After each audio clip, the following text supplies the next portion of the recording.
ਸਤਿ ਸ਼੍ਰੀ ਅਕਾਲ। ਤੁਸੀਂ ਦੇਖ ਰਹੇ ਹੋ ਇਨਸਾਈਟਸ ਵਿਦ ਵਿਸ਼ਾਲ ਸੂਦ। ਇਸ ਪ੍ਰੋਗਰਾਮ ਦੇ ਵਿੱਚ ਹਰ ਵਾਰ ਦੀ ਤਰ੍ਹਾਂ ਅੱਜ ਵੀ ਅਸੀਂ ਡਿਸਕਸ ਕਰਾਂਗੇ ਇੰਪੋਰਟੈਂਟ ਮੁੱਦੇ ਤੇ ਉਹ ਗੱਲਾਂ ਜੋ ਜ਼ਰੂਰੀ ਨੇ, ਜੋ ਸਾਡੀ ਜ਼ਿੰਦਗੀ ਨੂੰ ਕਿਸੇ ਨਾ ਕਿਸੇ ਤਰੀਕੇ ਪ੍ਰਭਾਵਿਤ ਕਰਦੀਆਂ ਨੇ। ਤੇ ਸਾਡੇ ਨਾਲ ਹਮੇਸ਼ਾ ਦੀ ਤਰ੍ਹਾਂ ਮੌਜੂਦ ਨੇ ਵਿਸ਼ਾਲ ਸੂਦ ਜੀ। Welcome sir. Thank you sir, Punjab ਦੀ ਰਾਜਨੀਤੀ ਦੇ ਵਿੱਚ ਬਹੁਤ ਕੁਝ ਹੁੰਦਾ ਹੈ।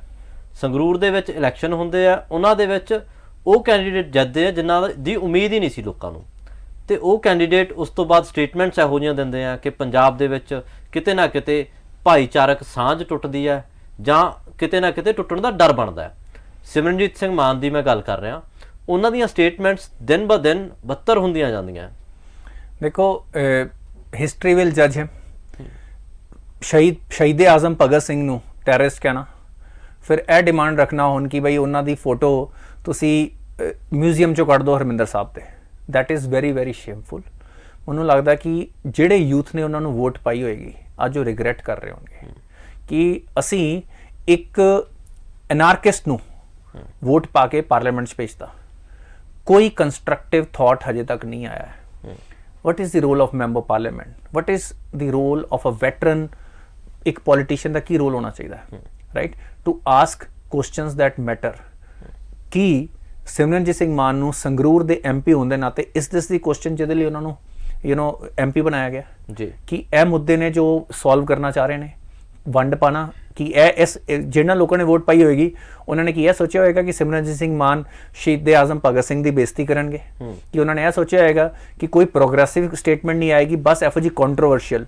अज उन्होंने सारे सपोर्टर्स अपने आप में शर्म फील कर रहे होंगे कि असीं किहो जिहे नेता नूं फॉलो करते पे। कुछ कट्टर समर्थक होणगे, राइट, उन्होंने फैमिली ते अराउंड सर्टन पीपल होणगे जिहड़े उन्होंने हजे भी फॉलो करते होणगे।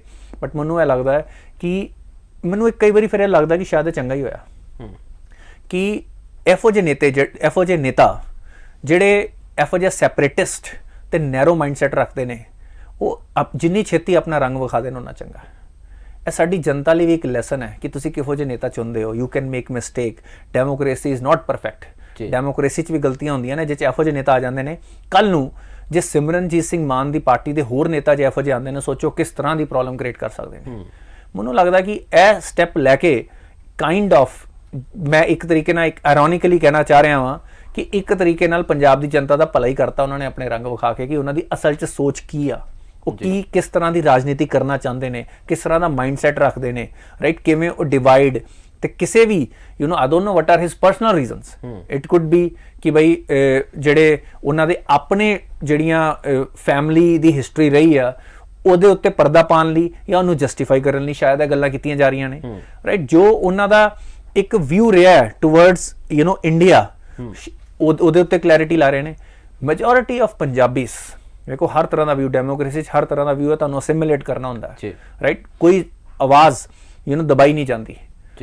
ਜੇ ਕੋਈ ਕਹਿੰਦਾ ਹੈ ਕਿ ਬਈ ਉਹਨਾਂ ਦਾ ਸੈਪਰੇਟਿਸਟ ਵਿਊ ਹੈ, ਕਿ ਅਲੱਗ ਖਾਲਿਸਤਾਨੀ ਵਿਊ ਹੈ, ਉਹਨਾਂ ਨੂੰ ਆਵਾਜ਼ ਰੱਖਣ ਦਿਓ।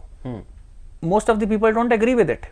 ਤਾਂ ਤੁਸੀਂ with logic, right, through arguments ਉਹਨੂੰ ਕਾਊਂਟਰ ਕਰੋ कि भाई why it is not the right idea, कि क्यों यह जनता की आवाज़ नहीं है। जे जनता की आवाज़ होंदी हुण तक इन्ने इलैक्शन होए ने, क्यों इलैक्शन आफ्टर इलैक्शन हारते रहे ने। जदों भी टरमोइल होया, जदों भी गड़बड़ी हुई है, उदों ही उन्होंने समाओ कुछ वोटां मिलियां ने।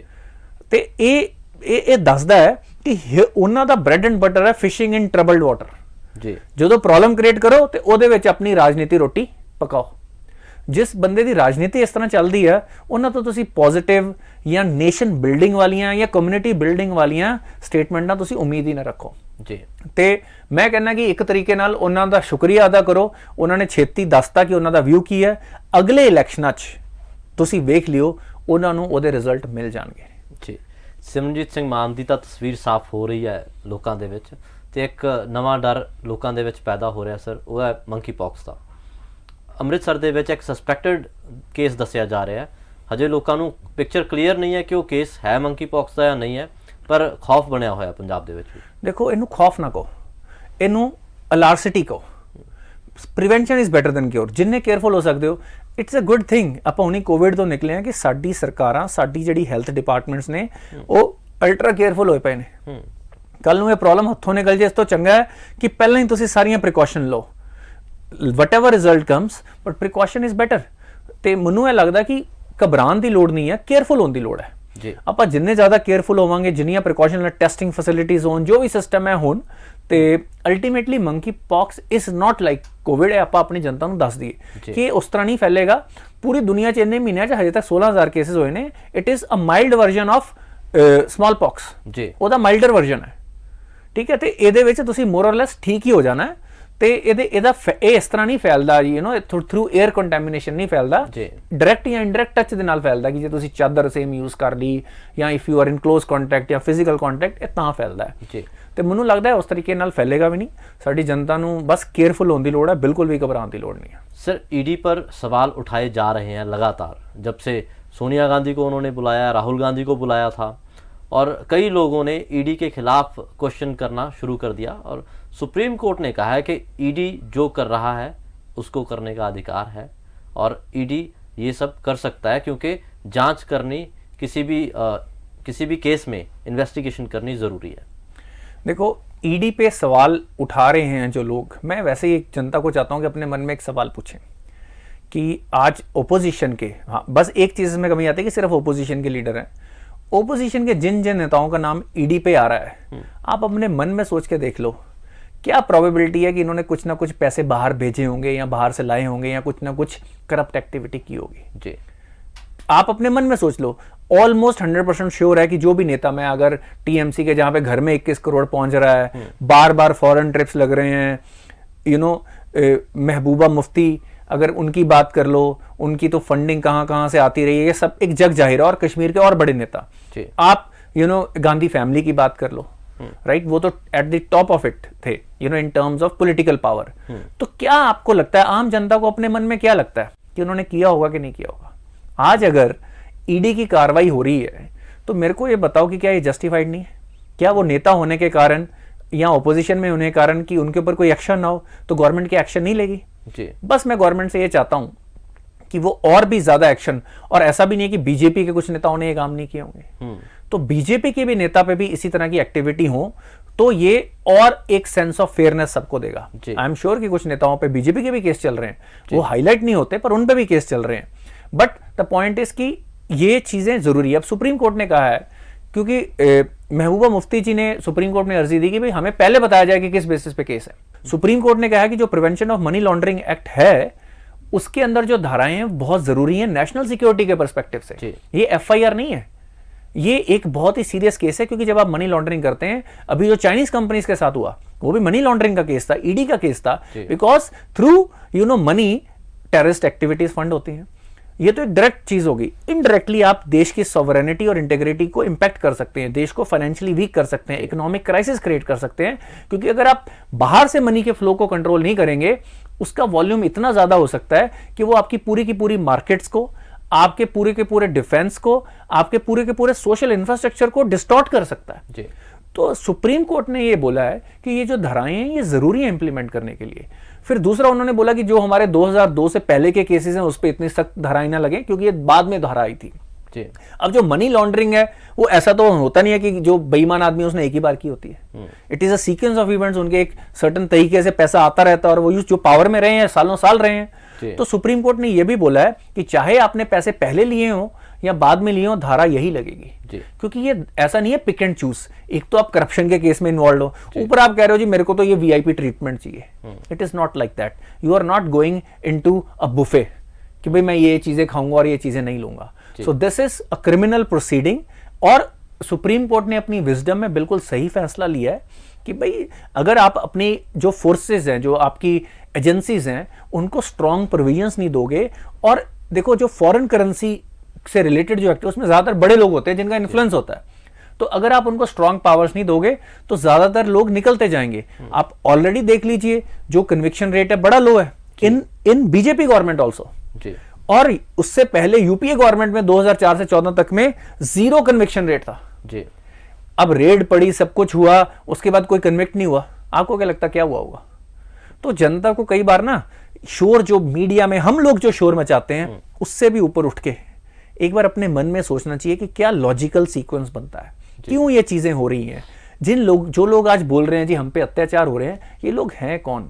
क्या प्रोबेबिलिटी है कि इन्होंने करप्शन की होगी। उनका रहन सहन देख लें, उनके घर या महल जिसमें भी वो रहते हैं वो देख लें, आपको आइडिया लग जाएगा कि भाई क्या प्रोबेबिलिटी है, क्या एजेंसियां गलत ही हैं। तो ये एक चीज है जो मेरे को लगता है कि हमारी जनता को एक अपनी समझदारी दिखाने की जरूरत है। We have very intelligent people. हम क्या होता है कि मीडिया चारों तरफ से, न्यूज चैनल से इतना शोर, बंदे को सोचने का मौका नहीं मिलता। मैं आज एक एडवाइस दे रहा हूं अपने व्यूअर्स को, एक डीप ब्रेथ लो और लॉजिकली सोचो। आप भी रियल वर्ल्ड में रहते हो, आपकी ऑर्गेनाइजेशन में क्या होता होगा, आपके एनवायरनमेंट में क्या होता है, क्या प्रोबेबिलिटी है, उसके बेसिस पे डिसीजन लो। आप कम कंफ्यूज रहोगे और कम नेगेटिव जो इन्वायरमेंट बना हुआ उससे कम आप प्रभावित होगे। सर, ईडी की हमने बात की और मीडिया के शोर की भी बात की। इस शोर के बीच में एक खबर आती है जो पार्थ चटर्जी और उनका पैसा मिला है, और वो पैसा इतना मिला है कि अब उसे मिनी बैंक कहा गया है। उनकी जो एड थी Arpita Chatterjee, she has kind of confessed. उन्होंने ईडी को ये सारे खुलासे किए हैं कि भाई वो जो रूम था वो घर भी पार्थ चटर्जी का था। वहीं पे वो बेसिकली वो रूम या तो वो मिनिस्टर या उनके आदमी आगे उसमें पैसा रखते रहते थे और उसको एक मिनी बैंक की तरह यूज किया जाता। ऑफ कोर्स मेरे को नहीं लगता किसी ब्रांच में भी 20 करोड़ ऐसे पड़े रहते होंगे, तो मिनी बैंक है वो सबसे बड़ी ब्रांच होती होगी शहर की शायद। तो इस तरह से वो उसको यूज कर रहे थे। अब आप बताइए, इतने ऑब्वियस एविडेंस के बीच में आप ईडी की रेड्स को कैसे गलत मानेंगे, कैसे जस्टिफाई होता है, राइट? मेरे को लगता है हम लोगों की अब कोई सिंपैथी नहीं होनी चाहिए, नेताओं के लिए खास तौर पे। अगर वो केस सही गलत, एक बार तो उनके ऊपर एक्शन होना चाहिए, डर तो फैलना चाहिए जी, राइट? और इतने बड़े एविडेंस के बीच में इसको गलत कौन बोलेगा? मैं कहता हूं कि ऑफ कोर्स रूल अप्लाई होने चाहिए, innocent until proven guilty, but only for a common person. If you are in the position of power, you are guilty until you prove your innocence. वरना इतने बड़े आदमी के ऊपर तो वैसे ही पुलिस कैसे हाथ डालेगी? तो इसका मतलब है सबसे पहले तो आप अपनी इनोसेंस प्रूव करो। ये चीज सर्टन चीजों में लागू होती है, अभी भी कई प्रावधान है। जैसे आप अभी ये जो इकोनॉमिक एक्टिविटी, जो स्पेशली जो देश की इंटीग्रिटी को चीजें खराब कर सकती हैं, जो टेररिज्म फैला सकती हैं, जो पूरे देश के स्ट्रक्चर को वीक कर सकती हैं, उन केसेस में जो लोग इन्वॉल्व होते हैं उनके ऊपर ऐसे ही केस चलता है। They have to prove their innocence. अगर मैं prevention of sexual violence against kids, under age लोगों की बात करूं, उसमें भी you have to prove your innocence. तो सर्टेन चीजों में ये चीज बनती है और स्पेशली नेताओं पे ये लागू होनी चाहिए कि आप अब अपनी इनोसेंस प्रूव करो। आपके पास रिसोर्सेज है, आप पावर में रहे हो, कैसे ये आप पे इल्जाम लग गए, कैसे ये पैसा रिकवर हो गया, क्या जस्टिफाई करता है एक मिनिस्टर जिसका जो सो कॉल्ड सोशल सर्विस कर रहा है उसके एक घर में। और उन्होंने एक और चीज का खुलासा किया कि there is one more woman, उसके घर पे भी ऐसे पैसा रखा हुआ है। अब अभी तक वो इधर उधर हो गया होगा, एक अलग बात है, बट आप काइंड ऑफ इमेजिन करिए। और ये तो वो पैसा जो एक घर में पड़ा है जी। आप जो फॉरेन ट्रिप्स लगे हैं वहां पे जो इतना पैसा डिपॉजिट हुआ है उसका खुलासा भी जल्दी सामने आएगा। सर, जो इतना बड़ा अमाउंट मिला है और इसके पीछे कितने लोग हो सकते हैं, कितने डिपार्टमेंट, कितने ऑफिशियल्स हो सकते हैं, या कितने और मंत्री भी इन्वॉल्व हो सकते हैं? अमन, आप बिल्कुल सही कह रहे हैं। देखो, सबसे इंपॉर्टेंट बात, ये अकेले तो एक बंदा करता नहीं है। एवरीवन हैज, अगेन मैं जनता को फिर बोलूंगा, कॉमन सेंस यूज करो। एक बंदा इन्वॉल्व नहीं होता, नीचे की एक पूरी चेन होती है। इसमें आईएएस अफसर भी पकड़े जाने चाहिए और मिनिस्टर के ऊपर के बॉसेस पे भी बात जानी चाहिए। इसके अलावा आप ये भी देखिए कि जो लोग करप्शन से हुए हायर, जो टीचर्स हैं, जो एजुकेशनिस्ट हैं, उनका लेवल देखिए। सबसे पहले तो वो सारे के सारे की अपॉइंटमेंट खारिज होनी चाहिए जी। उनकी जगह फ्रेश टेस्ट करा के नए लोग हायर होने चाहिए। इस वक्त उनके मन में भी डर आ रहा होगा, पर सबसे इंपॉर्टेंट बच्चों के भविष्य की बात है। जो इस तरह से करप्शन से लोग सेलेक्ट हुए हैं उन सब की नौकरियां जानी चाहिए, ये जरूरी है। सिर्फ एक मिनिस्टर को पकड़ के आप प्रॉब्लम सॉल्व नहीं कर पाएंगे। अगर बीजेपी और ईडी और गवर्नमेंट सीरियस है इस करप्शन को हमारे देश में से जड़ से खत्म करने के लिए, तो सिर्फ एक बंदा जेल नहीं जाना चाहिए या दो लोग नहीं, पूरी की पूरी पाइपलाइन आप पकड़ो, पूरी की पूरी चेन आप पकड़ो। जिसने रिश्वत दी, जिसने ली, कितनी कितनी बटी, सारी चीज पकड़ो। सर, चाइना ने एक धमकी दी है यूएस को कि आप कॉन्सिक्वेंसेस बियर करने के लिए रेडी रहे। देखो, उनकी जो स्पीकर है हाउस की, she is planning to travel to Taiwan. और चाइनीज, अब यूएस गवर्नमेंट भी वरीड है कि अगर ये ट्रैवल करते हैं it will be like crossing a red line, कि चाइना ने बोला है कि ताइवान को रिकॉग्नाइज नहीं करना है। जो इंटरनेशनल डिप्लोमेसी चलती है वहां पे सर्टेन रेड लाइंस होती हैं, रूबिकॉन्स होते हैं, कि अगर उसके पार गए तो लड़ाई होने की आशंका हो सकती है। उसके बाद स्ट्रॉन्ग एक्शन, चाइना पे भी प्रेशर आएगा। चाइना की भी तो इंटरनल पॉलिटिक्स है ना, उनके ऊपर भी प्रेशर है। स्पेशली इस साल एक मीटिंग होनी है कम्युनिस्ट पार्टी की, जिसमें जो चाइना के प्रेसिडेंट है जी जिनपिंग, उन्होंने अपने आप को एज अ कॉन्टिन्यूअस प्रेसिडेंट अपने आप को स्टैब्लिश करना है, as a serious top leader of the country establish करना है फिर से। उन्होंने कुछ संशोधन लाने हैं ताकि वो अपनी टर्म्स 2 से ज्यादा बढ़ा पाए। तो उनके ऊपर भी प्रेशर है कि वो वीक नहीं दिख सकते, स्पेशली ऑन ताइवान। ताइवान एक ऐसा मुद्दा है जो पूरी दुनिया की डिप्लोमेसी को अफेक्ट करने की पावर रखता है, और यूक्रेन क्राइसिस से भी बड़ा क्राइसिस बन सकता है। सर सवाल ये भी है कि चाइना हमला कर सकता है क्या? इस लायक है चाइना? देखो, एज पर दी स्टडी जो नहीं, आप देखिए उनकी इकोनॉमिक ग्रोथ, मिलिट्री पावर, और पिछले कुछ टाइम से जो वो शॉर्टेज कर रहे हैं, जो उनकी एयर स्पेस को रेड कर रहे हैं, एक स्टडी ये बता रही है कि 2025 तक they will have full flash capability to take over Taiwan in no time, and there will be very little that US उसके बाद देखो लॉन्ग एस्केलेटेड वॉर होती रहे, वो एक अलग बात है। बट ये एक चीज की आशंका है कि China is already in the position, उन्होंने ऑलरेडी वो स्ट्रेटेजीज बना रखी हैं कि 2025 तक अगर जरूरत पड़ी तो हमला करके ताइवान पे पूरा कब्जा कर सकते हैं। सर कब्जे की बात हुई तो श्रीलंका की बात भी करनी चाहिए कि चाइना ने जो डेथ ट्रैप में फंसाया श्रीलंका को, उसके बाद बिल्कुल भी सहायता नहीं की। देखो, इनफैक्ट ये फैक्ट रहा है कि एट द एंड में ये भी एक लेसन है कि जो as per the US agency जब एक लाइन ऑफ क्रेडिट एस्टेब्लिश करनी थी श्रीलंका के लिए रफली $3.5 बिलियन की, तो उसमें इंडिया ने बहुत ही प्रॉम्प्ट रिस्पॉन्स दिया एज अ बेटर नेबर, और China did not respond because उनका देखो गोल क्या था, डेट ट्रैप में जब आप फंसा ही रहे हो उसके बाद आप बेल आउट करना थोड़ा आपका गोल है। आपका गोल है कि असेट्स पे कब्जा करना, की असेट्स पे, तो why will they support that? It is quite illogical कि पहले आपने अगर हेल्प ही करनी थी तो पहले आप उस तरह की टर्म्स ही ना रखते। और मेरे को ये लगता है कि एक विंडो है पूरे क्वाड के लिए, सिर्फ इंडिया के लिए नहीं। इस वक्त ध्यान, ये यूएसए की भी रिस्पॉन्सिबिलिटी है, ऑस्ट्रेलिया, जापान, सबकी रिस्पॉन्सिबिलिटी है कि हम मिलके श्रीलंका को जो एक ग्रेविटी है, जो उसकी जो ऑर्बिट है उसके इन्फ्लुएंस का चाइना का, उससे हटाएं और क्वाड ऑर्बिट में लेके आए, इंडिया ऑर्बिट में लेके आए, क्योंकि बहुत ही स्ट्रेटेजिक लोकेशन है श्रीलंका की, वहां से बहुत ही ट्रेड रूट्स नेविगेट होते हैं, वहां के पोर्ट्स बहुत इंपॉर्टेंट हैं। तो it is very very important that Quad under the leadership of India should ensure that Sri Lanka is in our orbit of influence, is or under influence, और वो उस तरह के डिसीजन ले जो वर्ल्ड ऑर्डर में स्टेबिलिटी लेके आए। शुक्रिया सर। इसी तरह के फेयर एनालिसिस और करंट अफेयर्स के लिए देखते रहिए इनसाइट्स विद विशाल सूद।